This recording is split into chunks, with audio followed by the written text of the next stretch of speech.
Good afternoon, ladies and gentlemen. How are you? Thank you for coming this afternoon. We'd like to normally keep these proceedings quite informal. And as you know, we've been going around Fiji now for at least the past 2 or 3 weeks, in fact more than that, and reaching out to members of the public, where we've had public consultations in various town halls and various other places. But we've also gone out to all the different districts in Fiji to reach out to the high school students. Now, why are we coming and talking to you about it? Because you people are the future of the country. 69.4% of the total Fijian population is below the age of 40. So you people are in the majority, I'm in the minority, because I'm over the age of 40. So nearly 70% of the people of Fiji, all Fijians, are below the age of 40. So it's very important for us to be able to not only harness your energy and give you the tools to make you productive when you leave high school, but also that we're able to hear from you in respect of what you want. To hear from you what your intellectual input is. Because all countries in the world that are great, all countries that have done economically well, are those countries who've been able to harness that energy from their people. The greatest strength of any country is not just the roads, the bridges and all of that, but it's the people. If we have people who are well trained, if we have people who understand what the economy is about, if we have people who think about the long-term future of the country, then Fiji has the potential to become even greater. I don't want to put a history lesson and tell you about all the countries in the world that you all look up to now, how they became great. The idea of this budget consultations is essentially for you to be able to have an understanding that when we stand up and deliver the budget, what do we mean when we say debt to GDP ratio? What do we mean when we say economic growth? What do we mean when we talk about foreign reserves?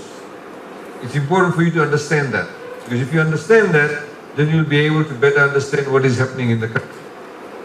And so, also when you leave here, at least you'll have some knowledge about how the economy works, what are the key factors that drives the economy, what are the things that we look for in the budget, what do we need to do. Now, we keep this very informal. After I do a very short presentation, you can then ask me any questions, you can make your comments, you can make your submissions.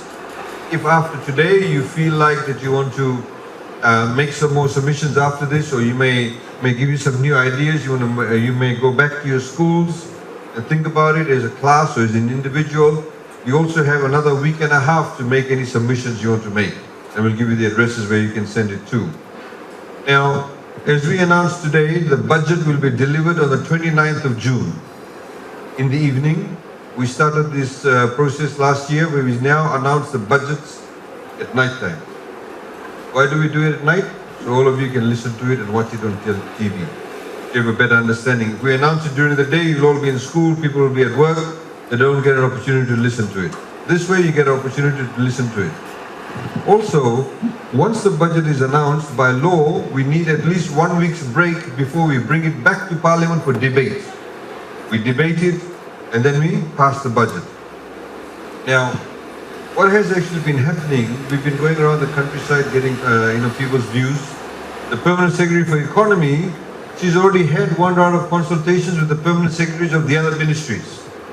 They've done their presentation, they say we want this much money, or these are the projects we're working on, so she's looked at it with her team. Next week, I sit down with her and the other ministers with their permanent secretaries across the table, and they make their submissions again to us. We also then hear from you, then we try and factor these things into the budget. And then we deliver the budget on the 29th of June. When we deliver the budget on the 29th of June, the budget does not take into effect until the 1st of August. 1st of August is when we start our financial year. Present 29th of June, Parliament debates it in July, it comes into effect on the 1st of August. The only thing that takes into effect the day that I announce the budget is if we announce any increase or decrease in tariffs. Tariff is duty. For example, this watch that I'm wearing, this watch has a duty on it. When the shopkeeper brings it from overseas, at the border we charge them a duty. The same way people import cigarettes, there's a duty that's charged at the border. So that duty comes into effect from midnight of the night that I announced it. I announced the budget at 7 p.m. on the 29th of June. Immediately after midnight, that duty increases or decreases. That's how the tariff system works. Of course, the rest of the budget gets approved by Parliament in July and comes into effect on the 1st of August. So please relax, chill out. All of you look very serious. None of you are smiling. It's supposed to be an interactive occasion. And I'll do the presentation. If you have any questions during it, at the end of it, please feel free to ask. Don't feel shy. Nothing is too silly. Nothing is too hard to ask. Okay? Agreeable? Okay. Now, you hear people talking about the economy growing. What is economic growth? Why is economic growth important to us? Economic growth is important to us because when the economy grows, that means it creates jobs. When the economy grows, it means that people are spending money. When people spend money, that means there's economic activity. So economic growth is very important. You people are going to leave school very soon. You will join universities, technical colleges. You need jobs. The way that new jobs are created is through economic growth. So, we always track economic growth. See the 0%, there's a 0% there. Anything above that is good. Anything below that is not good. So the economy after the cyclone went down 1.4%. Normally after cyclones, people hold on to money, there's damage, businesses stop, the fisherman who goes to fish may not fish because his boat may get damaged, the shopkeeper's roof is blown, the house you live in may get damaged, you may need to spend money to just fix up the house. So these are the things that slows economic growth down. Of course, bad government policies slows economic growth down too. We have been growing consecutively, in other words, every single year for the past 7 years, which is a good sign. It's never happened in Fiji before except once, after independence, where you had 7 years of growth. Now, despite Cyclone Winston, we still had a growth of 2%. You see, you had a cyclone here, you had a cyclone here. Winston was the second strongest storm ever recorded in the world. It is the strongest storm ever recorded in the southern hemisphere. The damage it caused Fiji is 1.4 billion US dollars, which is nearly a third of our GDP. What is GDP? GDP stands for gross domestic product. Gross domestic product means like basically talking about the wealth of the country. So we lost nearly a third of the wealth of our country because of Cyclone Winston. We don't like cyclones, right? Cyclone causes death. Not just death, it causes damage to your homes, it causes damage to your water, roads, electricity. It costs government a lot of money. So the growth has been there, it's been growing well, 7 years of growth. We expect it to grow again 2018, 2019, which will be the most consecutive growth we've ever had in Fiji's history. It's a good space to be in. Of course, we want growth rates to be much longer. So the higher it is, the better it is. That's government's policy. So when we announce the budget, we look at things. What do we do to make the economy to grow, continue to grow? Next one. Now, what are the things that's contributing to the growth? Agriculture contributes 0.31% towards the growth. Fishery is very low, 0.02. Forestry, 0.01, even lower. Now these figures are as at April of this year, October of last year, 2016. Yep, these figures are from the Reserve Bank of Fiji. So as of October last year, these are the areas that contributed growth. Forestry very low, fishery is very low, agriculture 0.3. Manufacturing was quite large. We actually manufacture quite a lot of things in Fiji now. We make mattresses, we make furniture, we make sewage pipes, we make water pipes. In that manufacturing is also the manufacture of sugar. Then construction was quite large, significant too, 0.3. Mining, electricity and water. I hope you can see these different levels here. Financial sector contributes 0.39, transport wholesale, retail, accommodation, information communication, public administration. All these areas contribute to the growth. Now, as a government, it has been our policy to make sure that we have what we call a broad-based growth. We should not rely on only one or two things to make us grow. Why is that? Now, I'll give the example that I use. Assuming all these people, these 6 students, they all live in one household. All of them can work, but only she works. And the others live off her. Right? Only she works. When she goes to work, she earns the money, they all live off her, that's fine. The moment she gets sick, they all don't have money. Okay? But if all of them worked, and 2 of them got sick, they still be okay, because you've got another 4 people working. Same thing with the economy. If we say only dependent on agriculture, if we had a bad cyclone, it damaged all the agricultural crops, guess what? We'll be in a lot of trouble. So as a government, how we made a policy decision, we must have many things that must contribute to economic growth. Now, how many of you have mobile phones? Please put up your hands. Don't be shy.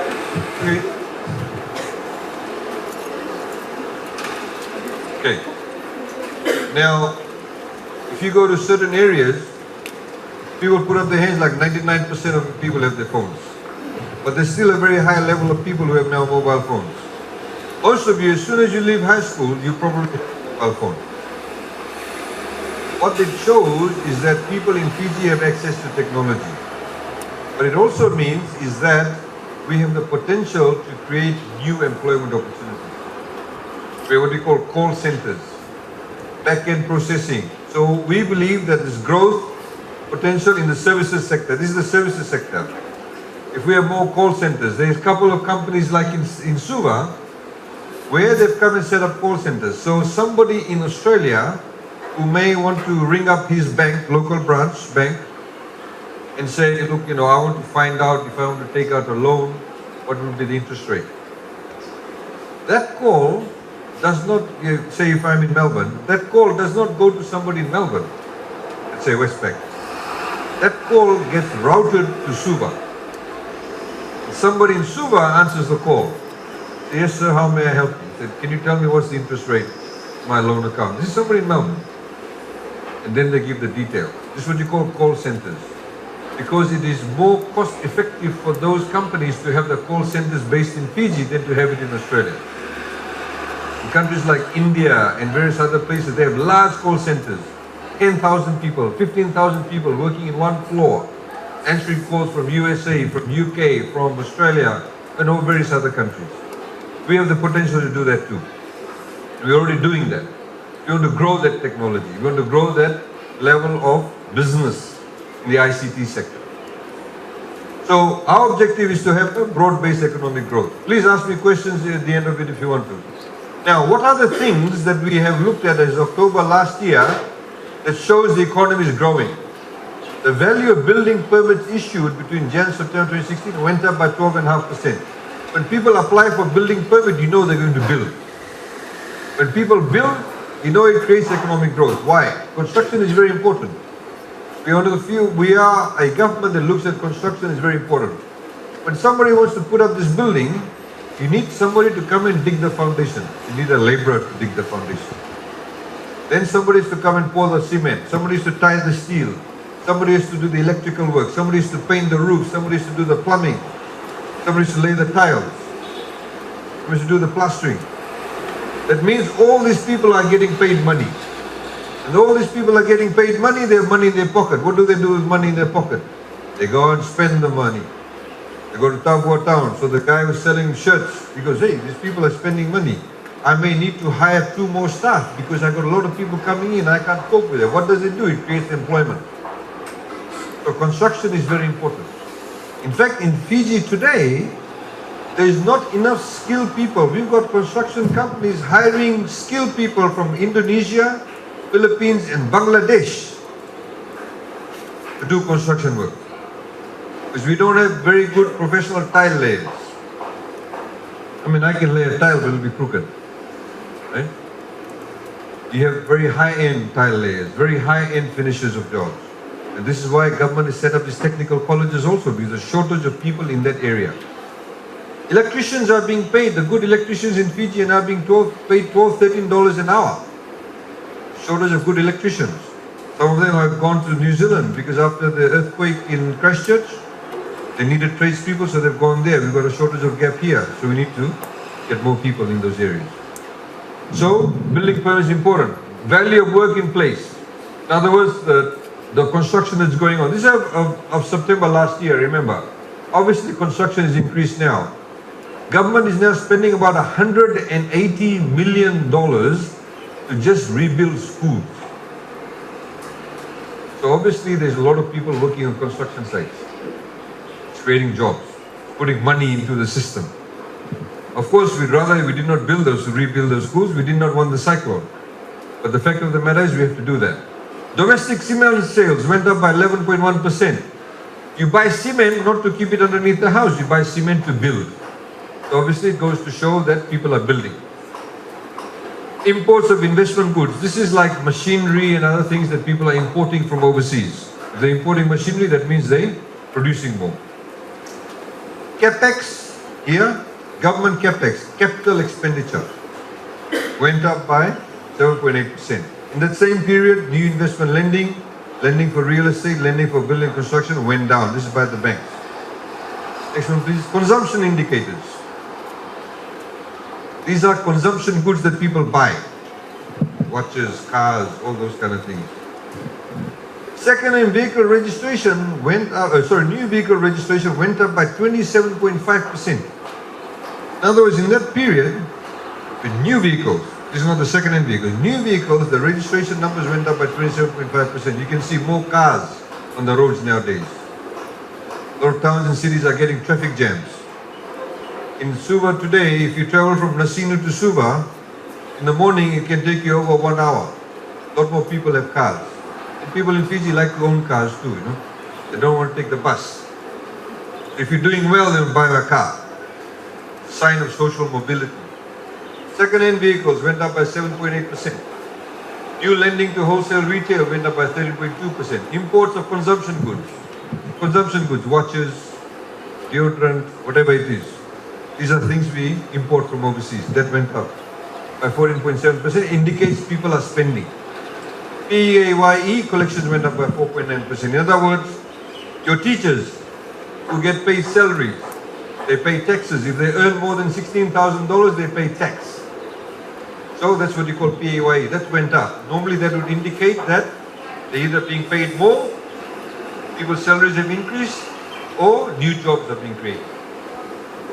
New job advertisements went up by 15.1%. Personal remittances.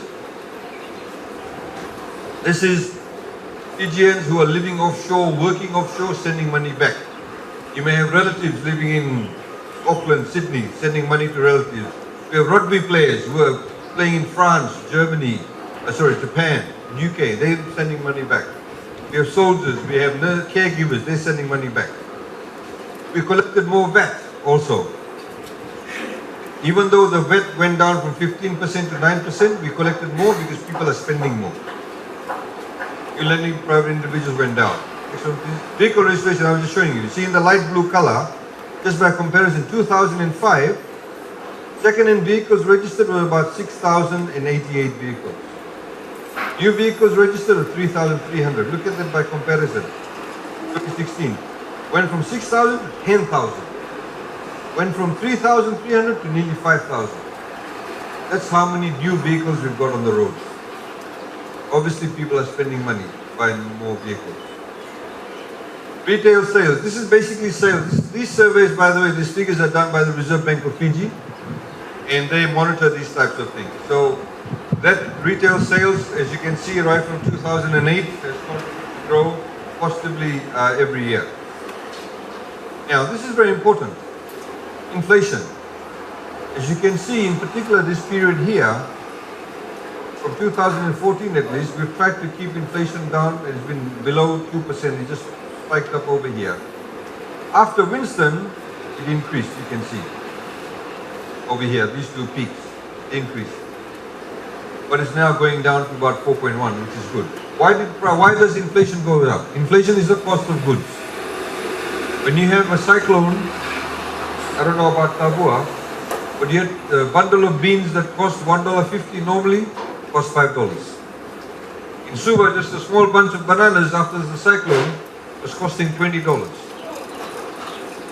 Now it's gone down to about $10, $7, because there's shortage of bananas. Yangona, rock, $110 a kilo. Used to be $40 a kilo. Of course, some people still drank it the same way. They drank more, even though it costs $110. So you see, these are the things that contribute to inflation. And that normally happens after a cyclone. You can see over here, just go back. We had a cyclone here, that's why inflation went up. Over here it went up, but it's coming back down. You can buy the beans now at $2. You can buy the bananas at a cheaper price. And expect that inflation to come down even further. So this is for a government, these are the things that we are concerned about. Making sure the economy grows, broad-based growth, and also the inflation is kept at reasonable levels. Now, foreign reserves, not many people know this or know much about it. Foreign reserves, as I said, you see this young man over here, you see this shirt he's wearing, this shirt may be sewn in Fiji, but the cloth is not made in Fiji. The cloth is imported. The cotton wool for his badge is not made in Fiji. It's made overseas. This watch I'm wearing from overseas. This belt I'm wearing is from overseas. The shoes, some of the shoes you may be wearing is from overseas. This lady is wearing a watch, is from overseas. Some of you are wearing the prefect badge. The engraving is done in Fiji, but it's not, the material is not made in Fiji. So we have to buy things from overseas. They don't sell it to you in Fijian dollars, they'll sell it to you in US dollars, in Japanese yen, in euros, in Australian dollars, in New Zealand dollars. So we have to have what they call foreign reserves. We have to have that type of currency to be able to buy their goods. That's what you call foreign reserves. The international benchmark is this line here. A country should have at least, this is the number of months, this is the amounts here. Country should have at least 4 months worth of foreign reserves, which is at a comfortable level to be able to buy those things. Look at the foreign reserves in 2005, only $549 million. Today we have $2.1 billion. Normally, when international banks and other assessing organizations look at a country, this is what determines whether you can go bankrupt or not. Your ability to pay a foreign debt, the ability to exchange through your foreign reserves. So we're in a healthy position.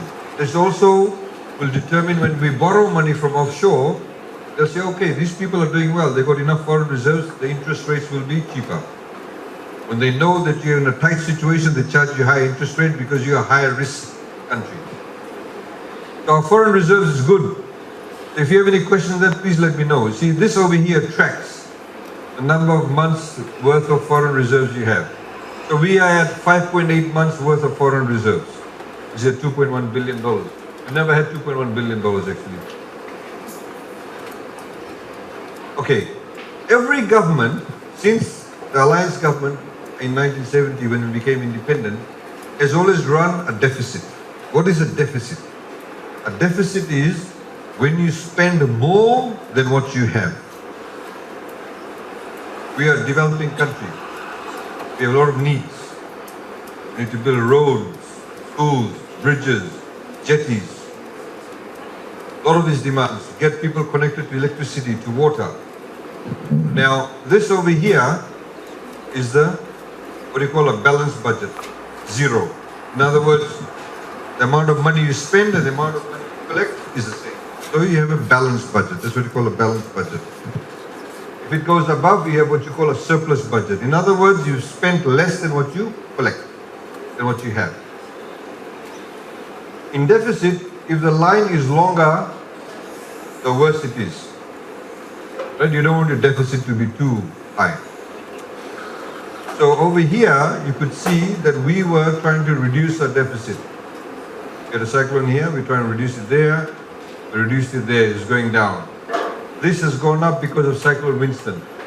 Actually, it's no longer $208 million, a bit more. If Cyclone Winston had not occurred, this line here would have been up till about there somewhere. It would have been much shorter. And because of Cyclone Winston, we had to borrow a bit more money. In other words, we're spending more to be able to cater for all these things. We give farmers seedlings, give them cassava seedlings, grog seedlings, we give them dollar rehabilitation. We build schools. You see this roof over here? That's paid for by government.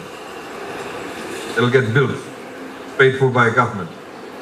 So that's what you call a deficit. So when you stand up and talk about a deficit means the amount of money or the percentage of which you have to borrow to be able to meet your growing needs. A good government will always be tight. They try and run government as a business. But we also have to make sure that we cater for everybody's needs. Total revenue. We collect money too. We make money too. A government's job is also to maximize money from the right people, not from the poor people. In 2004, the then government collected $1.1 billion as revenue. Today we collect $3.1 billion. In other words, we tripled our revenue. So we have things like the departure tax. You know, when you travel overseas or when tourists come to Fiji and they leave the country, they have to pay $200 departure tax. That's money that we collect. We are, of course, putting in place a lot of laws that we are going after a lot of business people. They have not been paying their taxes. They've been evading taxes. So we're going after them to make sure they pay the right taxes. That's what we call the revenue collection. I'll show you in the next slide what are the things that contribute towards our revenue. Value-added tax contributes 30%. Direct taxes, the company tax, personal tax, all of that contributes 21%. Customs, this is tariffs that I was talking about. People at the border. You know, we found a lot of business people, for example, they'll bring in $10 million worth of goods, but they'll declare the border and they'll say it's only $2 million. So they have to pay less duty. So assuming the duty is 10% on something they're bringing in, if they declare the right value, which is 10 million, that means they have to pay 1 million duty. But because they declare 2 million, they'll only have to pay $200,000. So that's how they scheme the system. So we're going after these people to make sure they pay the right taxes. Because if everybody pays their taxes, then we'll have more money. If we have more money, then we can grow more jobs. We have to borrow less money. And the country will do a lot better. Water resource tax, service turnover tax, these are the areas that contribute to the revenue. What we've done here, we've put together the amount of money that we pay for social protection, access to justice, education, health, social development. All of these areas, amount of money that we spend, we put it together to show you how much money we spend in these areas. 2004, $1.3 billion. Today we spend $3.6 billion in these areas. These areas are important. What is infrastructure development? That's your building of roads, bridges, jetties. How many of you have been to Nandi recently? Been to Nandi recently? Okay. You seen the 4-lane road we built? Yes, sir. What do you think? Did you see anything else that was different apart from the 4 lanes? You get out of the airport, go towards Namaka, Matintar, what do you see different?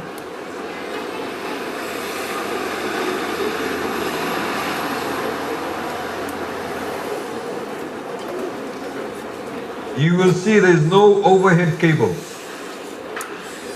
Right? There's no electrical cables, no telecom cables up. Everything is under the ground. Why did we do that? Because if there is a cyclone, nothing is there to be blown down. When we had Cyclone Winston, 6,000 kilometers of electrical lines came down. 6,000 kilometers. Now, God forbid, if we have another cyclone, there's one cyclone coming soon, hopefully it will die down. If we have another cyclone next year, those wires we put up can come down again. We put it back up again, another cyclone comes down again. Put it back up again, comes down again. So you will hear us talking about building resilient infrastructure. Resilience means building resilience in infrastructure. In other words, you withstand things like cyclones. It cost us about $20 million more to put those electrical cables underground. But we did it because we're building for the future. The other thing that's actually been happening, what used to happen, when they used to build roads, they put the water pipes underneath the road too. So they assume this is the road, the water pipe is underneath the road. There's a small leak in the water pipe, you don't know about it. But it's leaking, the ground gets softer, the big trucks come past, you see potholes appearing, the road curves up on the side. It's not a good way to build infrastructure. So when we did the road in Nandi, we took out all the water pipes, put it on the side of the road. So when there's a water leak, you don't dig up the road to fix up the pipe.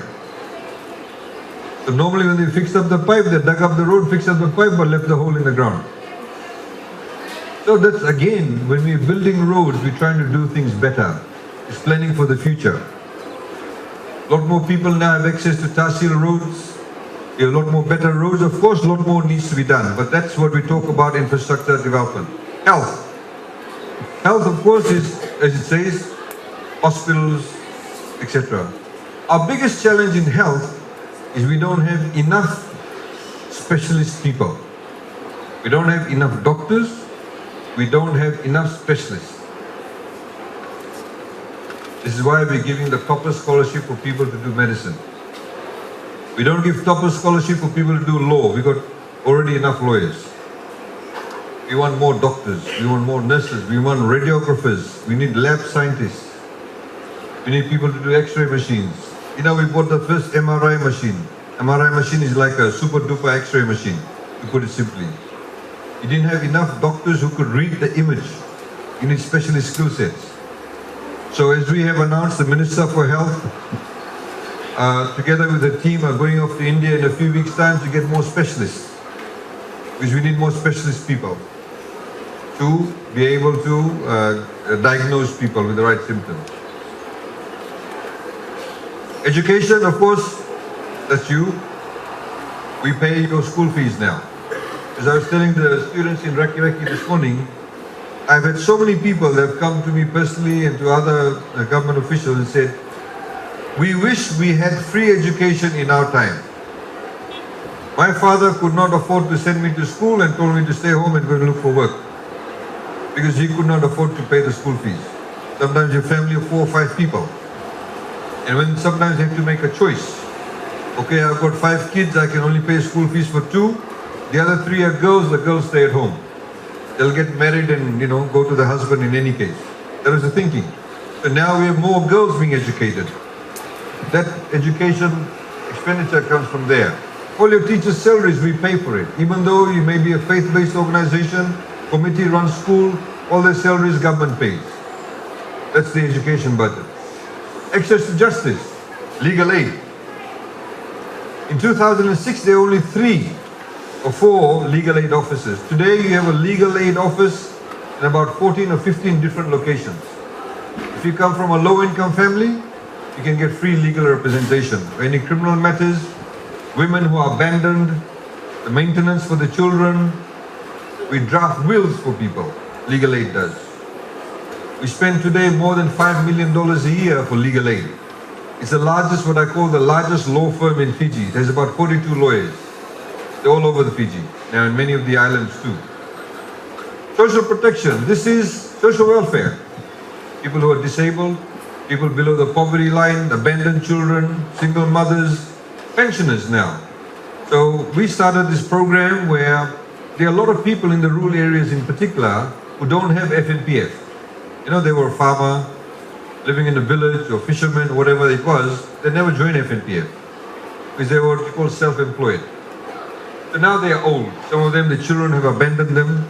Some of them are poor. So we started a program that those people who are over the age of 70, we give them $50 a month. Then we reduced the age from 70 to 68 and now it's to 66. So those people also get paid.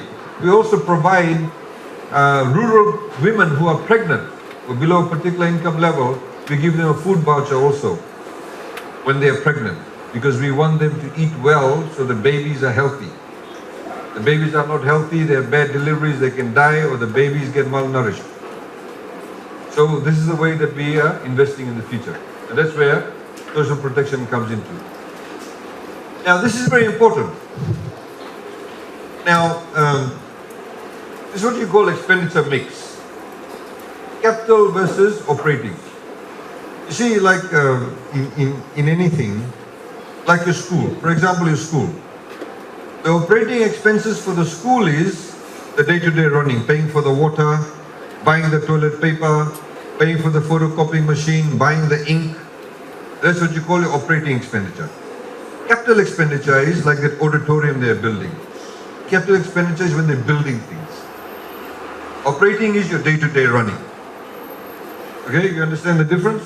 Now, in 2004, 83% of all the money that the government spent went in operating expenditure, the day-to-day expenditure. It is civil servants, they're all here, I'm here, my salaries, their salaries, the car that we came in, the fuel, that's all operating expenditure. We stay at the hotel, tonight we're staying in Latoka. The hotel expenses are operating expenditure. The next year you got nothing to show for it, apart from the fact that we came to Tavua. Right? But capital expenditure is when we actually use that money to build something. In 2003, operating was 83%, capital was only 17%.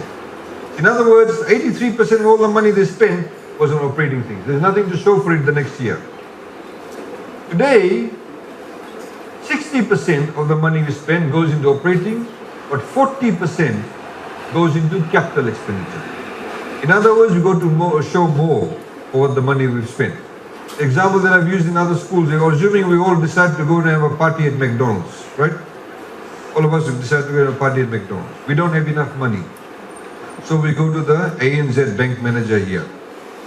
And we say to the ANZ bank manager, look, we really want to have a party at McDonald's, can you lend us some money? He said, sure, no problem.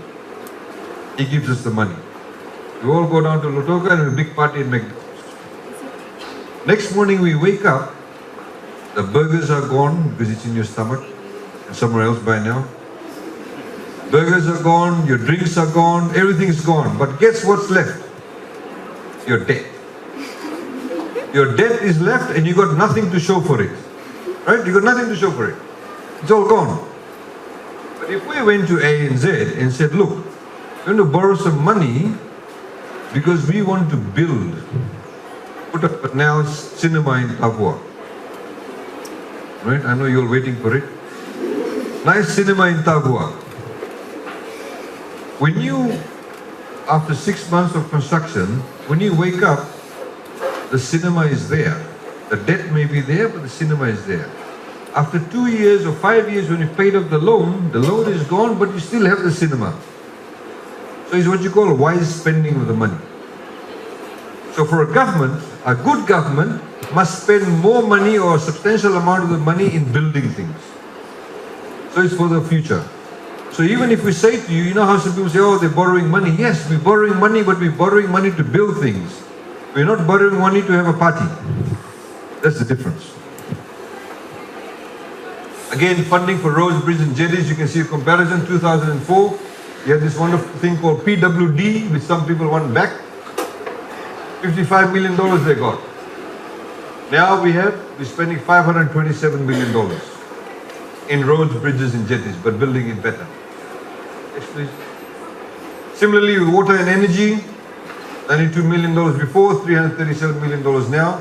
We have what we call the free water scheme now. If you earn less than $30,000 and there's a water authority reticulated water system there, we give you $90,000, 90,000 liters of free water a year. We also, for example, those people who earn less than $30,000, they're connected to FEA. We pay 17 cents. The cost of electricity is 34 cents for domestic usage. 34 cents a unit. Government pays 17 cents for those people who earn less than $30,000 a year. We subsidize. You see, the way to help people who earn below a particular income level is to target the assistance. You can't say we'll help over here if we say to you, okay, we'll reduce the cost of electricity for everybody. Right? You can't do that. You shouldn't do that. Because it's not good usage of money. Because This half of the class here earns a lot more money than this half. Why should they get subsidized electricity? Only those people who need it should get it. If you target it, then you can actually give them more assistance. That's the way we operate. Of course, rural electrification now, before the people had to contribute 10%. We no longer have to do that. We actually do it 100% for you. Again, funding for education has increased.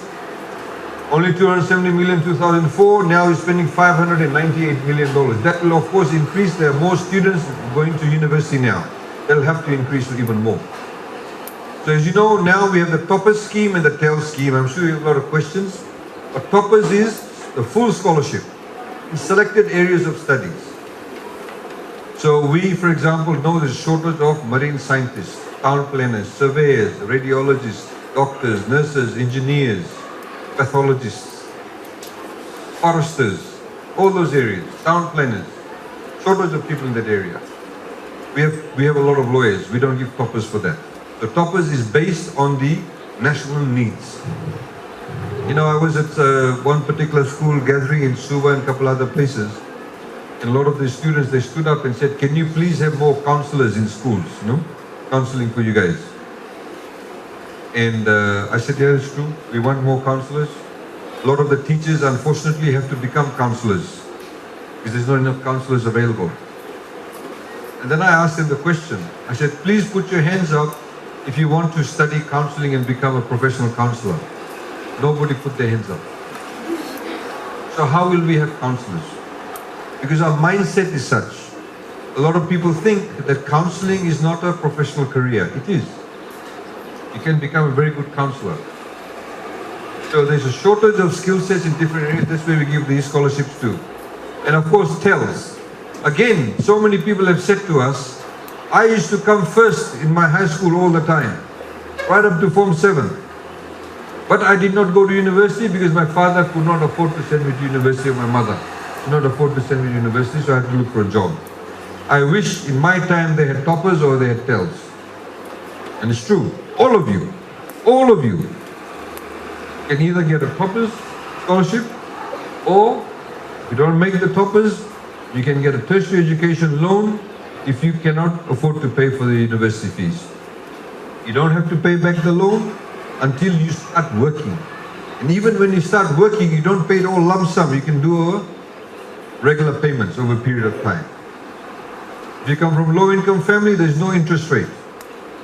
The highest interest rate is 1.5%, which is lower than any bank you'll ever get. Why are we doing it? Because we want to invest in you and the future youth of Fiji. So everybody gets some form of qualification. If you don't want to go to university, you can go to technical college.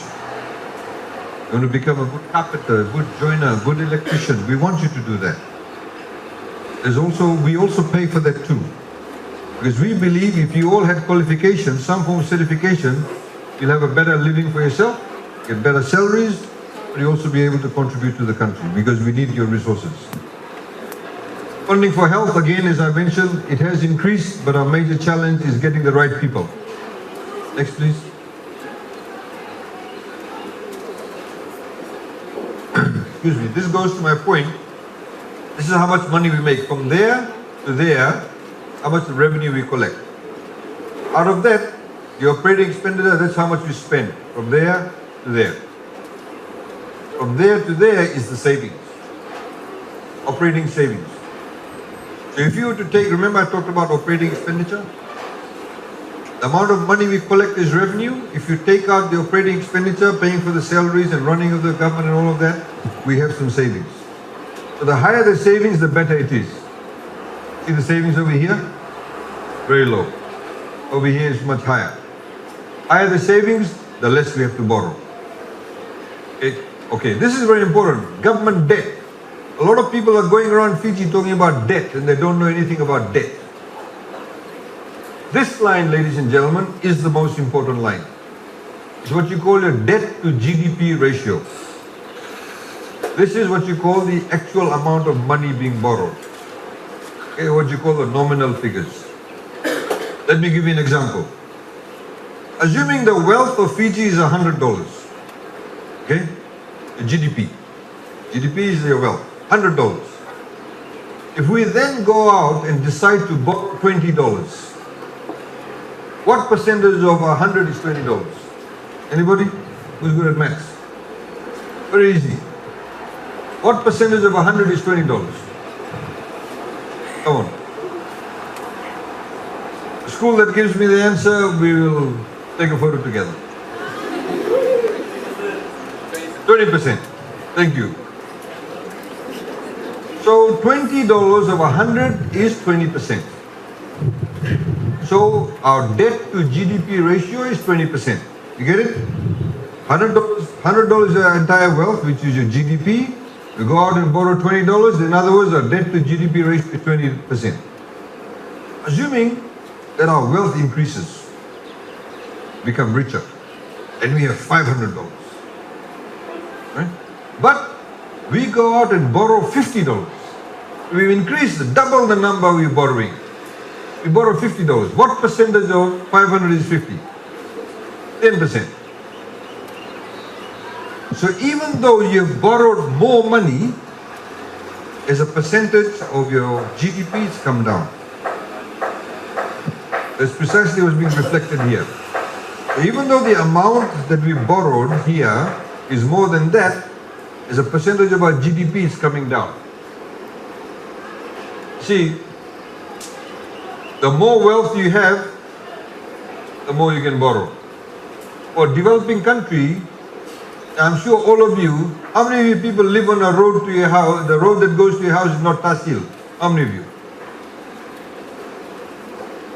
Not Tahsil? Okay. I'm sure you want Tahsil roads, right? That costs money. You're a developing country. How many of you don't have FEA, electricity? One? Not bad. I'm sure he wants FEA electricity. How many have Water Authority Fiji water?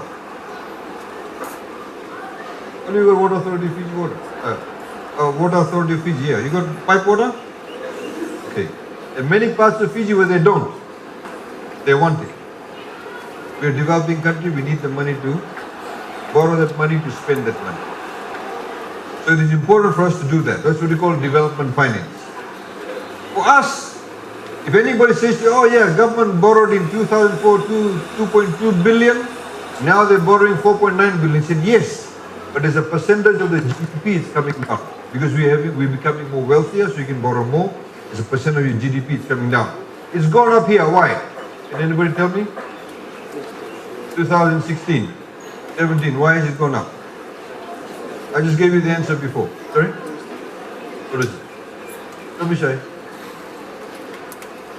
Winston. Cyclone Winston. If Winston had not occurred, we would not have to spend about $220 million more. So that line would have come down even more. Would have come down. As a percent of our GDP would have been less. So our goal as a government, so you know, is to reduce this line even further, keep on going down. Let me tell you what is the debt to GDP ratio of other countries. Japan is 239.2%. That's the debt to GDP ratio. In other words, they're borrowing 239% more than the actual wealth of the country. USA 107.4, Maldives 81.5. You can read it down the track. We are 46.3 sitting here. Australia is less than us, and these are the countries that are less than us. These are the countries that are more than us. So, this is the main figure that normally the banks, international banks look at, your debt to GDP ratio. Tells you how well a country is doing. Okay, next one. So, this is the last slide. The economy is set to grow for 8th consecutive year. In other words, 8 successive years of growth. Good prospects for the medium term. There's a lot of private sector investment going on at the moment. We are being very mamangi about things, very kanjus, spending money in the right places. We have to be. And we want to make sure that our debt position is sustainable. A lot more expenditure for capital expenditure, as you know, in building things as opposed to operating expenditure. Broad-based growth. We want to grow more of the services sector. Our foreign reserves is the highest it's ever been as of the end of April 2017. And inflation is set to stabilize below 3% in the medium term. It's already come down. So that's the end of the presentation, ladies and gentlemen. I hope you all a bit more relaxed, you have a bit more understanding. If you have any questions, we can go back to any of the slides. If you make any comments, if you have any questions, please feel free to ask. We are here to provide information to you. Now, as I said, if you at the end of this, you feel too shy or you have new ideas that may come after this, you can always email us your suggestions by next Friday. Next Friday is the latest date. You can email it to Budget Consultations at Economy. You can post it, make sure it gets to us before next Friday. If you're in Suva, you can drop it off at this address. Okay? Thank you. Companies to go into areas where there is very low levels of population. So areas where there are high levels of population, because they get more money from there. More people, more money. So they tend to neglect areas with low population. They advise them to go into those areas. So we'll pay maybe part of the cost of the tower, which towers cost a lot of money. One of the reasons why it's been delayed, we only want to have one tower in which everybody can put up their antennas, because that way it reduces the cost. So we're working something out, but definitely